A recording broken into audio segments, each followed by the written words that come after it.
Hi, welcome back to the Knights of Last Call. My name is Derek Melenda, and I am joined today by Bob, as well as a new guest, Mr. Aaron Smith. Aaron is a friend of the show, longtime player of mine, and my frequent dungeon master and sort of co-conspirator when it comes to some gaming stuff. He's been around the block, and he's going to be joining us today as we are going to take a look at a new book that was recently released by Paizo called Monsters of Myth. And just sounds cool. It sounds cool. So I kind of want to start with this by going, you were very excited about this book. Well, they showed the cover. Right. And you're like, monsters? This thing on the cover looks like some kind of wicked dragon demon thing. And Monsters of Myth. I love bestiaries. I love the Monster Manual and D&D. I'm like, you give me a book with the mythical monsters, like the ones that you're not supposed to, these aren't the ones you populate. These are the ones you go to. Like these are the named creatures. You know, that's what I'm thinking. And this is what you're excited about because yeah, boss fights. Boss fights. You want to fight everything in this book. Or it's something like super rare. Like this is something that like it's like I said, nameplate. It is this person, this creature. Like these are things that are mythical. Right. These are things. I like that you call it named.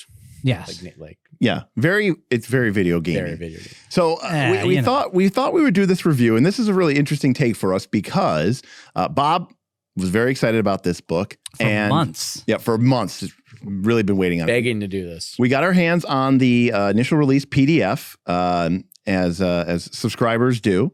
And I have not taken a look at this book at all. And if you are familiar with some of our prior videos, you'll know that I am not a big fan of the bestiary. The core book is fine and stuff, but I find that like the additional monster books, they're just not worth my time. They're not my cup of tea. You don't like creatures really that go past level 10. No, that's not even the case. No, absolutely not. So why don't you like the bestiary? I think a lot of the monsters that get added to these things is filler. Like you don't really go past like B1.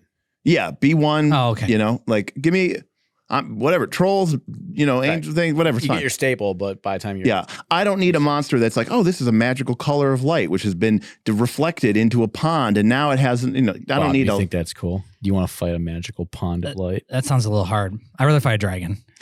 What if it was dragon made of light? Yeah, well, see, right there on the bat, you've got dragons going all the way from like level 1, 2, 3, all the way up to above 20 in pretty much every monster manual or bestiary that's ever been young produced. To ancient. That's all you need. It's all you need. It's right there. It's in the name of the game. Love it. So Bob has read through most of the book. Yes. And I am kind of getting first reactions. So this is going to be sort of a initial reaction. Yep. And then also sort of what is our thoughts and our feelings on this? Yeah. Yeah.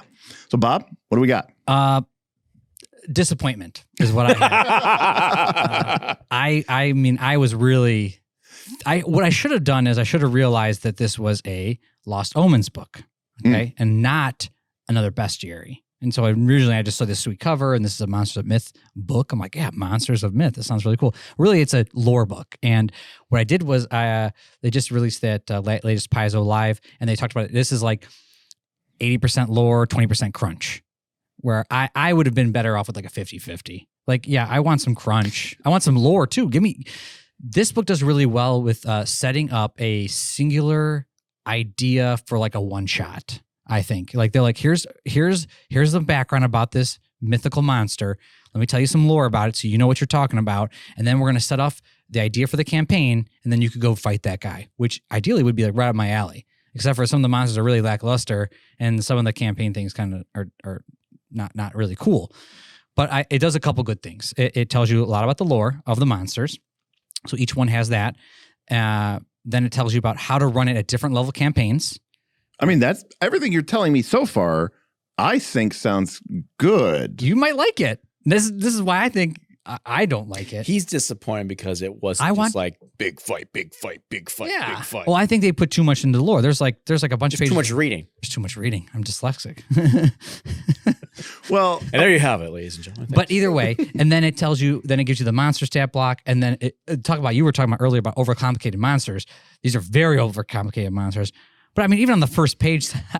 Wait, but let's kind of put that into context. this is a monster that you are presumably building an entire campaign Yes. or at least an entire adventure Yes. around. That's better. Yeah. And more than likely, when you fight this thing, it is going to be probably near solo, right? You're not going to encounter 4 of these things at once, right? No, these are one Right. one-ofs. What But I they mean- have like followers sometimes and Sure. stuff like that. But I'm assuming that most of the time when you fight these things, it's going to be this kind of big fight. It's probably going to be just that one monster, maybe some little lesser stuff that you're not too worried Yeah. about. So it being a complicated monster doesn't offend me as much Okay. because I'm only going to be running this monster once. It is a big enough. set piece. It's not something that just got randomly generated out of a random encounter, or I flip the page of the adventure path that I'm on and suddenly I have to run 3 ghoul liches and they've got, entire spell lists. It's like, if you're prepping for this monster, yeah, I'm assuming you're doing some homework. Yeah, fair enough. Another thing that I think it does a good job of, at the beginning of each monster page, it has this like kind of like, I want to call it like, I don't know what the right word is, like some kind of artwork that's done that feels very like contextual to the monster. Some of them look like it was done in quilts or like on an old cave wall. It feels very lore. Right. That's the myth. That's the part. myth Yes, part. and then right. they give you like a little bit of scripture from something about that. So that part actually was really cool. Then it's like a ton of information, which again, a little bit too much for me. You're being lore, background, Yes, history. a lot of lore. The story. A little Gotcha. bit too much for me. Again, I'd more of wanted our bestiary, and then Gotcha. it gives you about the monster, and So- some of them aren't.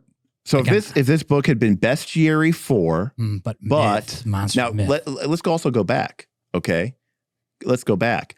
I originally said I think that the core bestiary in any game, Monster Manual in 5th edition, should come out with monsters mainly focused 1 to 10. Yep. Probably like mostly 1 through 5, if we're being honest. Yeah. Okay, maybe 6, 7, and then have monsters in there that are higher level, but peter off. Yeah. And that you might only have a handful, very small, of level 15 or higher monsters in the book. Just in case. Bestiary 2 can focus maybe on level 10 plus or minus 5. And then Bestiary 3 can focus on like level 15 Yeah. or 16 plus or minus 5. Yeah. And then you can stagger those releases so that as people are moving through your game, just as you start getting into the mid tier of the game, here's your book. Well, you had 2 great reasons for that, right? First is, obviously you're leveling up through the game. Mhm. But the second one, I think this is very important too, is the least tested part of a game when it comes out is the end.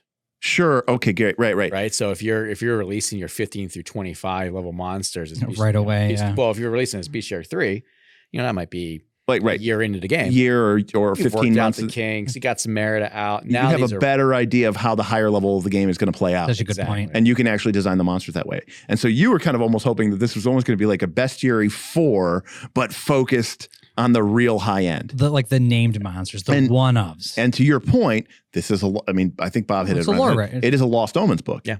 I think a lot Well, of people this- will like it for that reason. This isn't my type of. a common thing that happens though, Bob, because I tell you what, I think a lot of us felt the exact same way with Grand Bazaar, right? Grand Bazaar. What did we want? Ultimate equipment. We wanted MCI. We wanted Magical Compendium. Yep. We wanted Ultimate Equipment. We wanted whatever, 5th edition's equivalent of just here's a book Yep, of of just magic loot. items, of loot, Right. of treasures. We got a little bit of that. Yeah. But it was mostly, Lot of- 90 pages of, hey, this is, of markets and Yeah. this person sells this and here's information about look, this. a wrestler. Yeah. So what do you think people want? Do you think people They want ultimate equipment. No, in that and case. out of this? Oh, this? Well, do they want, like I want, Bestiary 4, legendary monsters with names? Or do they want the lore behind Well, campaign yeah, I think generated monsters? Well, I think number one, I think that's a great question for our folks Okay, listening. that's a good point. Right. And if you like this discussion, like the video, please subscribe, check out our Patreon, and leave a comment below. When you're buying a Pathfinder 2 book, whether it's a Lost Omens or a core rule book, are you looking for more lore or are you looking for more crunch? Because part of the problem with lore is the default assumption is that you're playing in Glorian, right? I mean, that's like the Pathfinder core assumption at this point. So there's a certain element of lore where you're like, well, what if I'm playing in a game world of my own design? Does Paizo kind of not imagine that anyone does that anymore? Do we just all assume that we are always playing in Glorian? I kind of think they do. The I mean, CRB is heavily leaning in the grind, and then if you want Lost Omen books, I mean that's obviously Yeah, but I mean, even some of these adventures, you just take out the names, put in your names of the cities. I mean, the idea is that the context is here. One of the first ones I actually liked going in here. Well, there's the first creature in here is not good in my opinion, and Yeti. It's a Yeti, but he's like semi good. You know, good monsters are. Look, how am I supposed to fight? Neutral. Just don't even bother with that guy. The next one is like this giant lizard thing with the name that I can't pronounce. And that might be my own fault because I have a terrible. I can't read well. The Aztec lizard. Yeah. Kuzi-Monoqual. But this spear that's in here is an item. This level 20 item, Spear of the Destroyer's Flame, is actually pretty cool. I mean, it's this flame that lets you control this like fire army. It's a level 20 artifact. Yeah. Unique. It's I mean, that's kind of cool to me. Like, that's what I like. That's like the loot. I want this crazy thing that's pretty cool. And then we get to what you were talking about with the Desert Howl earlier. I actually think he's actually a pretty interesting lore behind it because I read the whole thing on it. And I was like, this is actually kind of interesting. So you could take that and say, okay, I like this Desert Howl. And I'm going to set up an adventure with this and we're going to run that. And I think you could do it. And like I said, it also breaks down the parties and actually pretty well done. Desert Howler actually, it has a 1 through 7 campaign. Yep, all of them do. 8 through 14. I didn't see it for all of them. They all have a breakdown of how you should run it on different party levels. This is going to sound crazy. Yeah. But I think I'm kind of liking this book. That part is cool. Yeah. Yeah. I mean, again, you got to be really we have way different opinions on a lot of things. Me and Derek, we know. I mean, because it sounds to me like this thing is giving you the structure or bare bones if you want to build a very singular enemy focused campaign and you want to put this together. The bad guy. You want to have that one big bad evil guy, or maybe he's not even evil, maybe he's misunderstood, but there's sort of the Yeti. Yeah, the Yeti. You have this. I don't even think you're supposed to attack the Yeti. I think he's just a mythical creature. He's a good guy. So you're like, you don't even want to bother. I like to fight my monsters at the end. All right, okay, we've been talking a lot about this Yeti. So the name of the Yeti is Bob. Okay, hold on. The name of the Yeti is Bob. No, I'm saying the name of the Yeti is Bob. Please give us what you think the name of this Yeti is. All right, you ready for this? Yes. Enia Murin. So I would say Ina Murin. Okay. Murin. Yeah, that's how I would pronounce it. Ina Murin. So let's take a look at Ina Murin. Now it's a level 14 creature. Mm-hmm. Okay. Let's see. It's got it wields a big, greater striking great axe. That's so my You guys alley. can't attack this guy. He's got medicine. He's a healer. And he's got a bunch of runes that give him the ability to sense the presence of evil undead. So it definitely doesn't sound like he doesn't sound like he's a big problem here. No, you guys are on a bigger mission with him. So it's interesting then. So it's like, what? Now, here's the thing. If you gave me this do they just feel compelled to have to give you the stats, I guess, in case of what? The party? No, because there's another monster where they don't. Wait, what? Yeah. What was it? The kaiju don't have stat kaiju. blocks. The kaiju don't have stat blocks. Interesting. You cannot. You can't. engage So now I'm back to wondering what is the point of this book? Okay, we can go there. So there's the kaiju is part of this, and they appear, and you can't hurt them because they're unthinkably. Well, now that makes sense because there is a spell which got added in Spells of Magic. Secrets of Magic. Secrets of Magic. Yep. Sorry, it's not Spells of Magic. Spells of Magic. Potion of Elixir. Potion of Elixir. Which is summon kaiju. Yep. But it's not like any other summon spell where you actually summon a creature. Summon kaiju is it's flavor text. It really is just sort of like an AoE damage effect. That's what this is. And it's represented by you summoning for just the briefest of moments a massive unthinkable beast. And it manifests itself as sort of like a big AoE damage thing. Yep. But it doesn't actually have stats. Yep. So why? This is clearly Godzilla. I'm looking at artwork here. Yeah, it's like a T-Rex Godzilla. It's breathing on a dragon in an ocean. Like, why is it unthinkable to attack this thing? It's just too powerful. I mean, even at level 20, apparently you're supposed to help. Well, I guess that probably leans into the myth of the kaiju as these. Okay, make it level 40. But these look like pieces of garbage. Well, I think the problem would be if it was level 40, then it would kill you all. Well, that's okay. That's what they want. Well, right? they don't want you to. They want you to defend yourself against these hazards. So when it comes in, when you go to do this kaiju mission or adventure, it's all about the hazards that it's causing and how you're going to help the people around you. All right. Well, okay. Let's look at this from a different approach. Now, you've read a lot of these monster descriptions. Yes. I'm flipping through here, and I just came across Fafnir, This one's cool. the father of the Linworm. He's a dragon. The Lenorm, right? Yeah, the Linworm. He's a dragon. Is it Linorm? Linorms? Linorm. This is my favorite one. Fafnir. He's a creature Everything's 24 all- dragon. Nah, like- that's what I'm talking about. It doesn't even have Linorm. wings, Bob. Linorm. So not all dragons have to have wings. Yeah, this is you fight these guys in the Skyrim part of Glorian. Right, the land of the Linorm kings. Correct.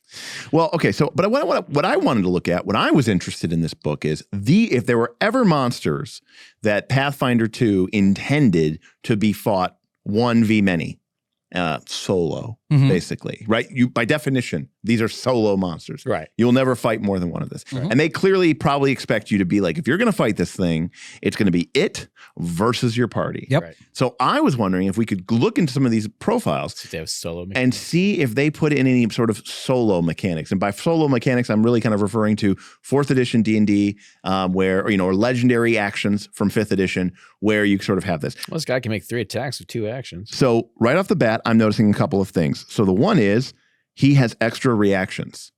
Yep. He gets 2 reactions at the start of each of his turns instead of 1. So that's an interesting way to give him a little bit more. There's someone later, I think, that has 3. Yeah, and I thought I saw one that had more as well. Yeah. So that's an interesting idea. That's actually kind of a cool idea for making your monsters and your bosses, if it's 1v many, a little bit more interactive. Reactions are fun. Reactions are fun. He also has an aura, okay, with his frightful presence. So that means he doesn't have to use actions to frighten people, right? It just happens because it's like his sheer aura of terror that, brings about you. He doesn't just have an attack of opportunity, which is for melee, because it's obviously a melee creature, He also has this spit boiling blood, which is also a reaction, and he gets 2 of those a turn, and it's if somebody within 60 feet damages him, then he can attempt to spit blood at them. Right. So it's like it gives him an ability to, even if I'm tied up, I'm fighting this melee character. All right, hang on. What?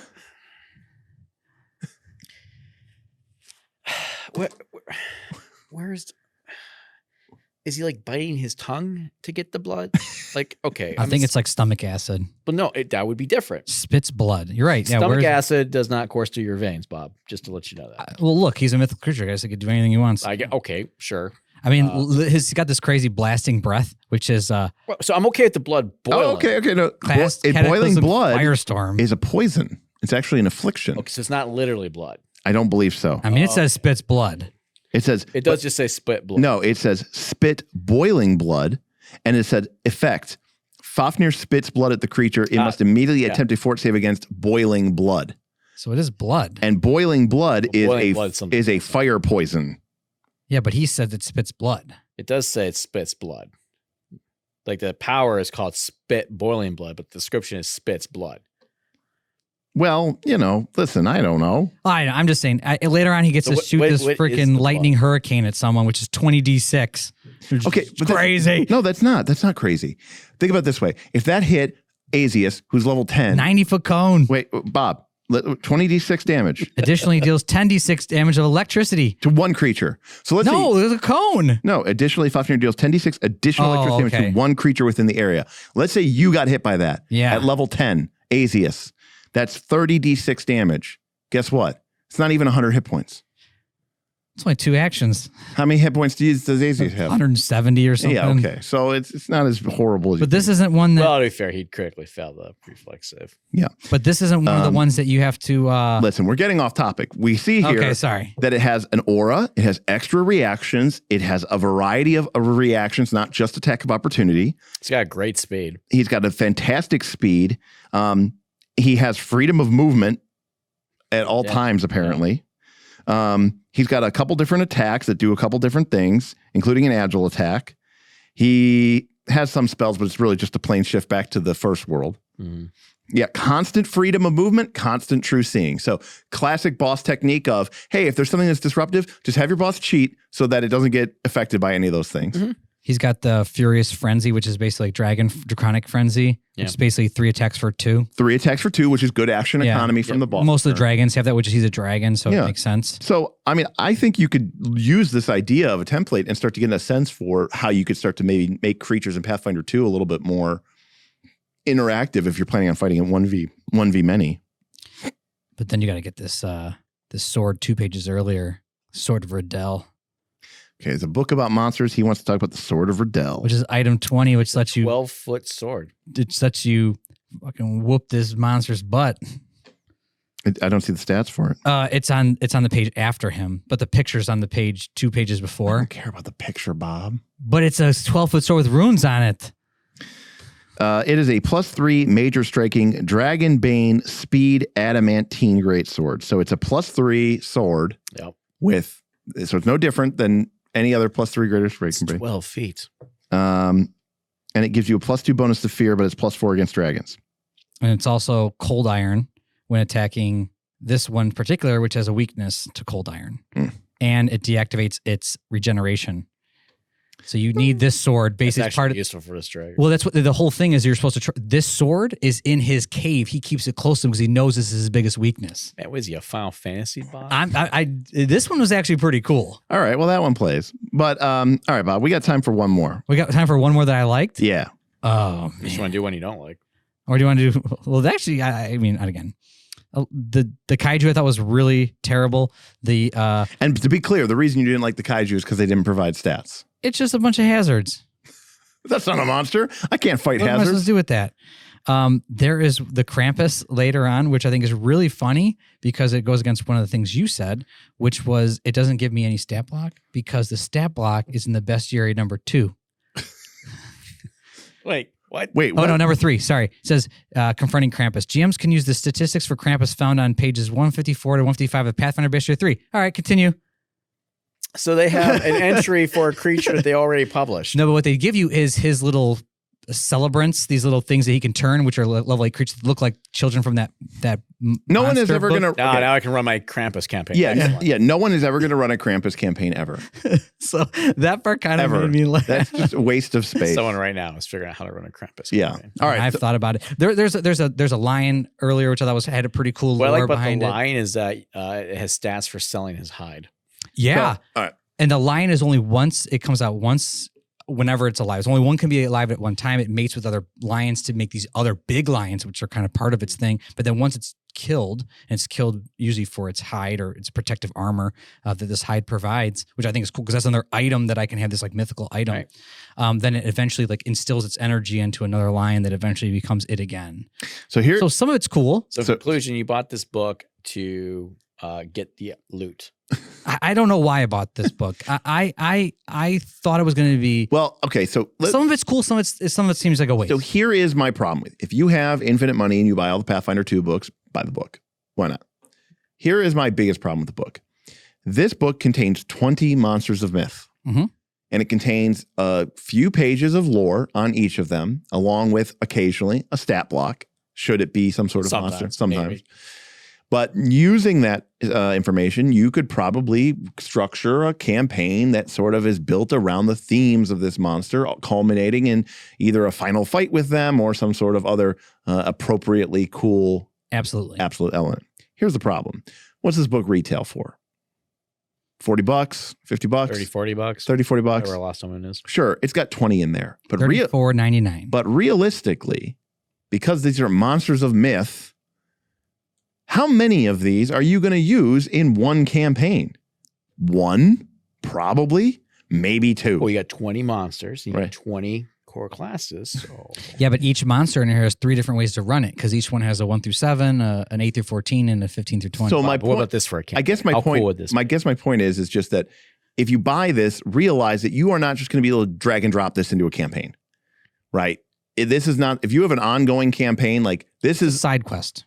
is that a side quest? It depends. You're like Depends how you run it. it depends how you run it, but like the Desert Howl one that takes place mostly in the desert. If you were playing something very desert themed, you could throw this as you hear about these dreams that have been happening. Well, it's a with monster people. of myth. I would think that you would, it would be well known. I guess what I'm trying to say is this is not a bestiary, and you definitely should not treat it like one. That is true. That much I've found out. Yeah. Bob, what about this for a camp? Right? You get to the end and like all 20 monsters show up, right? And it's just arena and you just have to beat all. No, the kaiju monsters. says I don't have to fight them. Okay. No, you're fighting. The Yeti's I will adjudicate. You fight 19. You fight 18. Fight 19. You fight 18 of them. Oh, because you can't fight the kaiju. The Yeti adjudicates is the ref, and then the kaiju hazards are falling all over the place while you're fighting the other 18. You have to kill the other 18 so that the hazards stop. Again, not all of them are. The Krampus is misunderstood. The Mosquito Witch isn't exactly bad. All right, so Bob, give it a grade. D. Fail. I mean, it's not good. D. Fail. I would not. That should be our next shirt. D. Fail. Sorry. If I would have known what this was, I would not have got it. This isn't my cup of tea. The 80% lore, 20% crunch is not for me. I would more 50-50. I want a bestiary with a little bit of lore. I like to point out it, didn't advertise itself as anything that we thought it was. In fact, it advertised itself exactly what it said it was. Yes. Again. This is a campaign setting book. Yep. All right, so Bob, it's totally my fault. I'm not saying I did it wrong. I just Bob cover art, and I'm disappointed. Right, cover art's very important to you, Bob. You sell a book sold by its cover, right? So D from Bob. Aaron, what do you give the book? I give it 4 morally ambiguous Yetis. Out of who knows what. My takeaway is this. I think it's just a Lost Omens book.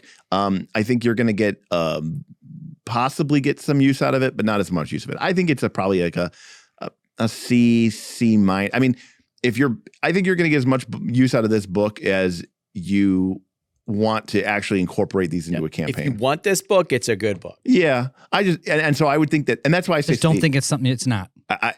Picking this up is not going to, I don't think this book is right for most people and most GMs. If you're running an adventure path, I don't think this book is made for you at all. No. That's not really going to work.